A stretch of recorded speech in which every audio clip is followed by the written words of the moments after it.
you ever wondered why people repeat destructive patterns, seeking validation in the most harmful places? Today on Psychiatry Simplified, we dive into a powerful monologue from the show Baby Reindeer, exploring trauma and the link to addiction. Don't worry, I'm not going to give away any spoilers. The gist of Baby Reindeer revolves around aspiring comedian Donnie Dunn. Working as a bartender in London, he offers a cup of tea to a customer named Martha. This leads to a spiraling cascade and takes us on a journey into the themes of obsession, trauma, and the struggle for control. I'm Dr. Rege, consultant psychiatrist, and welcome to Psychiatry Simplified. If you're interested in all things psychiatry, mental health, and neuroscience related, then this is the channel for you. Don't forget to hit the subscribe button and stay in touch with all our future releases. So without further ado, let's unravel the deep psychological underpinnings behind Donnie Dunn's powerful monologue. Now, before we explore Donnie's emotional world, it's important for us to understand the realm of emotions, the unconscious motivations, and how these affect our behaviors. These elements can profoundly impact our lives without us even recognizing them. This is the field of psychodynamics. Just like thermodynamics involves energy exchange, psychodynamics similarly involves important exchanges of emotions when humans come together. Why is it so important to recognize the role of emotions and our unconscious motivations? It's important because they affect our behaviors, and recognizing these patterns of behaviors and connecting them to our unconscious motivations requires bringing them into our conscious mind so that we can change our behavior appropriately. You see, the issue is many of these emotions are deeply embedded into our unconscious. They're not easily accessible to our conscious mind. The unconscious is often dismissed as unscientific, reminiscent of Freud and his couch, but it has a neurobiological basis, giving rise to the field of neuropsychoanalysis. To truly grasp and understand the unconscious, let's think about how we learned our first language, our native tongue. Do you truly remember learning the grammar, the spelling, the words, or even the emotional connections to certain words? Would you be able to tell me exactly the steps in which you learned your first language? Likely not. And the reason is because you learned your first language at a very early stage of your life, at a stage when your prefrontal cortex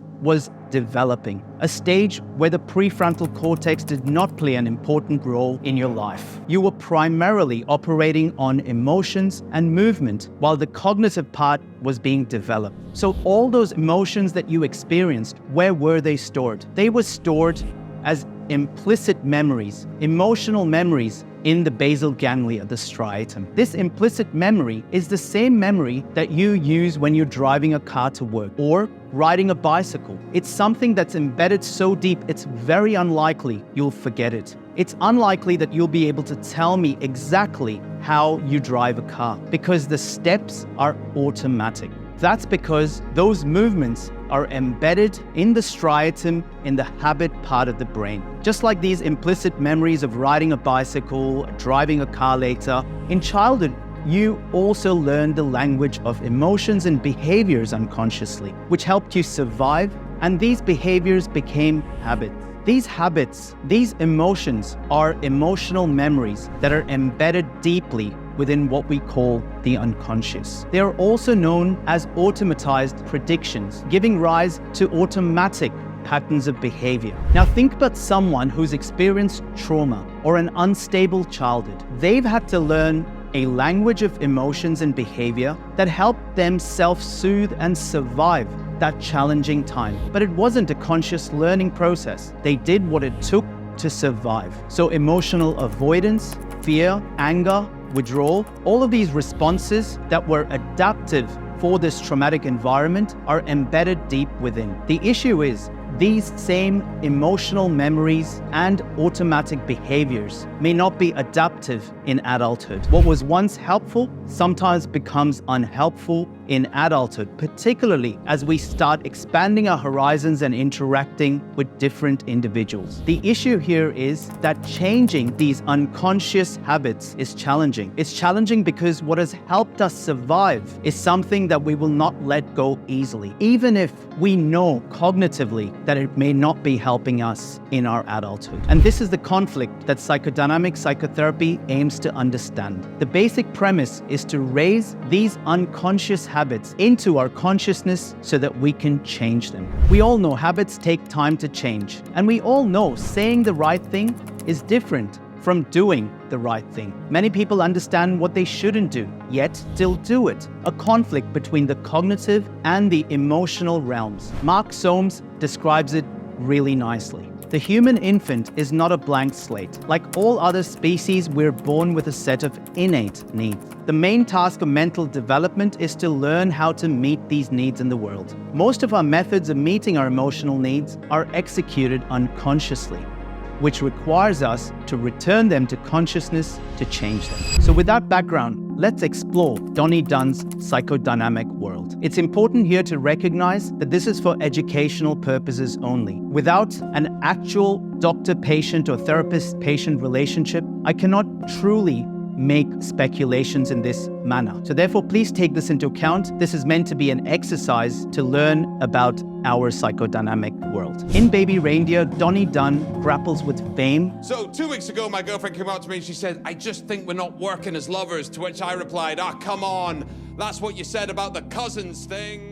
Self-worth, and repeated cycles of abuse. These experiences can be understood through key psychodynamic aspects. I'm going to focus on a few psychodynamic aspects. This is by no means all exhaustive, but the concepts that I cover, the power of the past, psychic determinism, unmet needs, repetition compulsion, and the link between our unconscious motivation and behavior will help us understand the psychodynamic world better. Clip 1. Here we can see the past is indeed powerful. We see that his speech begins with an awakening to reality.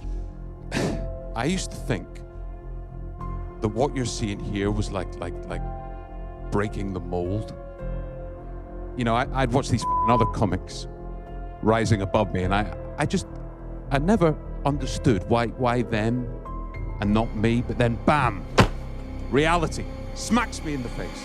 A moment of realization of the naivety of previous beliefs. A surprise signal, something that we call a reward prediction error. It's the beginning of learning. I say the beginning of learning because the surprise signal kicks the brain into gear. It creates a cognitive dissonance, but the emotional aspect can sometimes be very unpleasant. It's these emotions that we want to take in therapy and work through, to understand them better, not to suppress them. The aim of therapy is to minimize these reward prediction errors. However, the aim is to do it through adaptive behaviors. The transition from maladaptive behaviors to adaptive behaviors begins with this surprise signal, this awakening to reality that Donnie Dunn experienced. This ties into the concept that past experiences shape our present realities, often in ways that we don't fully understand until much later in life. Clip 2, psychic determinism. Here we can see psychic determinism at play. I was so naive in thinking that this was something special, that when a writer sweeps you off your feet and says, "Hey, you've got it, kid, let's make you famous," you believe every word he's going to say to you. Because it's the words you've wanted to hear your entire life, right? I believe in you as much as you believe in yourself. Donnie's core self-identity is characterized by significant self-doubt, deep-seated fears of judgment, and his desperate need for validation leads him to seek fame, a defense mechanism against those deep-seated fears of judgment and self-doubt. Psychic determinism suggests that our actions are heavily influenced by unconscious processes stemming from our past. Third, unmet needs and vulnerability. We heard earlier that all humans have innate needs, and the task of mental development is to figure out how to meet these needs. However, we need to find a way to meet these needs adaptively. In Donnie's case, the quest for fame is a way to meet these unmet needs. I feared judgment my entire life. That's why I wanted fame, because when you're famous, people see you as that, famous. They're not thinking all the other things that I'm scared they're thinking. like, that guy's a loser. When one's internal self-worth is fragile, external validation becomes a crucial, but sometimes a risky method to soothe these vulnerabilities. This external validation often leads to more vulnerability, as seen when Donnie falls into the cycles of substance use and exploitation. We all use different ways of self-soothing. Externally, in the context of pathology, one may use alcohol, drugs, medications, all as a way of self-soothing. Narcissistic personality disorders are also a great example of how one's own self-needs, unmet needs, are met through other humans at times, or through money, fame, achievement. If you're someone who's interested in learning more about psychodynamic psychotherapy, then don't forget to check out our courses on academy.psychscene.com, where we have Associate Professor Neil Jayasingham and Dr. Ruth Ann Harper, who've explored these phenomena in more detail. Dr. Ruth Ann Harper said it beautifully. Healthy narcissism is the ability to self-soothe and meet our needs without affecting other individuals' needs. On the other hand, you can see that vulnerable narcissism, or grandiose or malignant narcissism, involves meeting one's needs, often by affecting other people negatively at times. Clip 4, repetition compulsion. My confidence is so low, right? You'll enjoy this. That I let this fucking mad bitch into my life. I work in a bar, you see, and I gave her this cup of tea on the house. She was crying, and I wanted to cheer her up, but she kept coming back in time and time again, and I knew she was growing attached, but I still went along with it to satisfy my own stupid need for attention. I knew she was mad, and I knew she was dangerous, but she flattered me. And that was enough. These painful words illustrate the concept of repetition compulsion, where individuals unconsciously recreate past traumatic scenarios in an attempt to gain mastery or resolution. He only works with wild ones, and to face my own fears. Well, it's not long before I'm round his house taking boatloads of drugs every single weekend. And isn't getting groomed magical? Before you realize you're actually getting groomed, and you know it's wrong deep down what he's making you do, but you just keep going back. It's not uncommon in clinical practice to hear patients say, "I don't know why I self-sabotage. I don't know why I keep returning to the traumatic relationships." Repetition compulsion is a powerful psychological mechanism where unresolved conflicts from the past drive an individual to repeat similar situations, hoping to achieve a different outcome. It's the urge to minimize the reward prediction error, the underlying conflict that's being expressed as emotional distress. Despite the conscious awareness of harm, Donnie continues to return to the abuser, trapped in a cycle of seeking validation through destructive means. I've heard many individuals describe this as self-sabotage. From a psychodynamic perspective, repetition compulsion often leads individuals to seek out partners who mimic the dynamics of their early caretakers. This can perpetuate a pattern of emotional abuse or neglect, as the familiarity of these dynamics provides a weird sense of comfort and validation. And the reason this happens is because those reward prediction errors or automatized predictions that were created to resolve the anxiety during the early phase of life were successful to help the individual cope with those difficulties. Thus, those emotions, those behaviors are familiar. There will be a very strong defense to change these. There's a saying, the ego prefers all problems in a solved state. As humans, we prefer false reassurance as compared to the inconvenient truth, because anxiety is uncomfortable. At a superficial level, we can see that we will aim to resolve distress with whatever it takes, even if it means falsely reassuring ourselves. The individual is essentially trying to rewrite their past by unconsciously choosing relationships that mirror those early experiences. However, because of that early life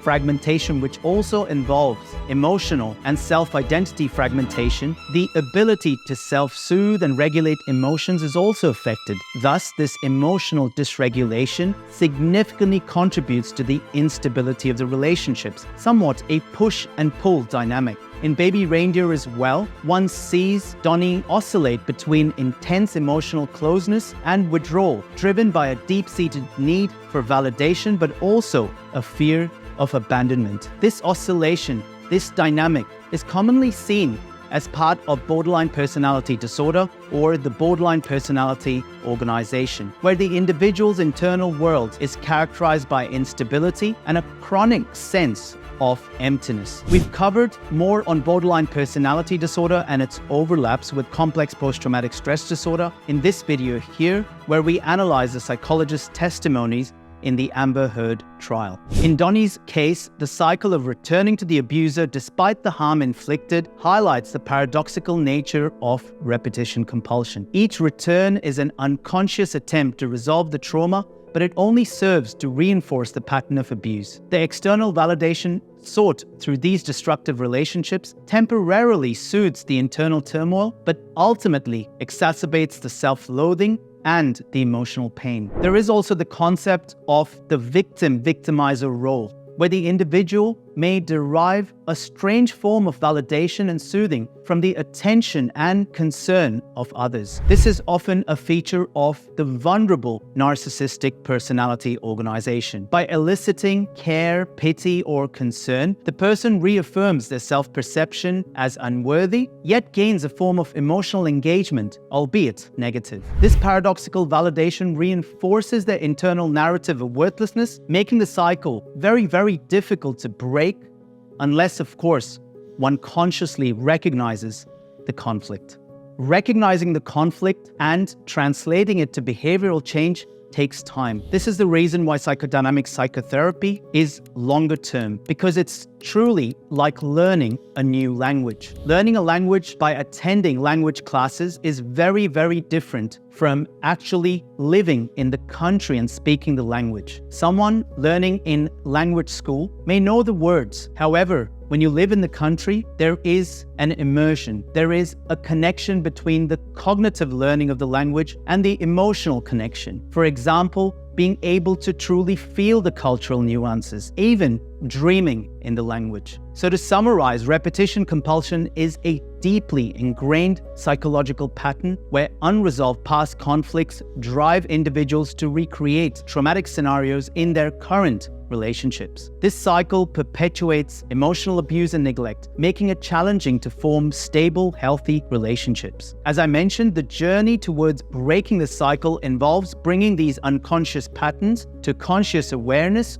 over time and developing healthier ways to meet emotional needs. As I'm talking about this, you may have seen some parallels between the need for validation through fame and the need for validation through substances of addiction. Substance use disorder also revolves around very similar dynamics. The cycle of binge intoxication, withdrawal, and the preoccupation phase often has underlying unmet needs at its core. Clip 5. You see here we can see that Donnie's inability to maintain a stable relationship stems from a deep-seated addiction to self-hatred. And note, there is a need for validation and seeking of fame, but on the other side, there is also the addiction to self-hatred, because that addiction to self-hatred can help with fulfilling some of those unmet needs. I met this trans woman.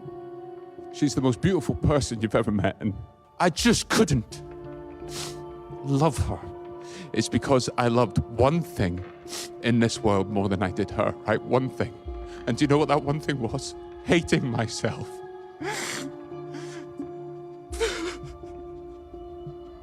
This cyclical psychodynamics keeps him oscillating between seeking and rejecting love, ultimately sabotaging any change of happiness in a way or a stable relationship. As mentioned, this self-destructive cycle is like a cycle of addiction, where the substance of choice here is self-loathing rather than drugs or alcohol. It perpetuates a victim-victimizer dynamic that I mentioned earlier, where the individual derives a strange form of validation and soothing from external sources. By eliciting pity or concern or care from others, the person reaffirms their self-perception as unworthy, yet simultaneously gains attention and emotional engagement, albeit negative. Now, many a time in clinical practice, we see patients where their family members or their friends label them as attention-seeking. Here, it's important as a psychiatrist to recognize and to convey after the formulation that many of these behaviors may not actually be conscious. They may be core ways of fulfilling one's needs. This understanding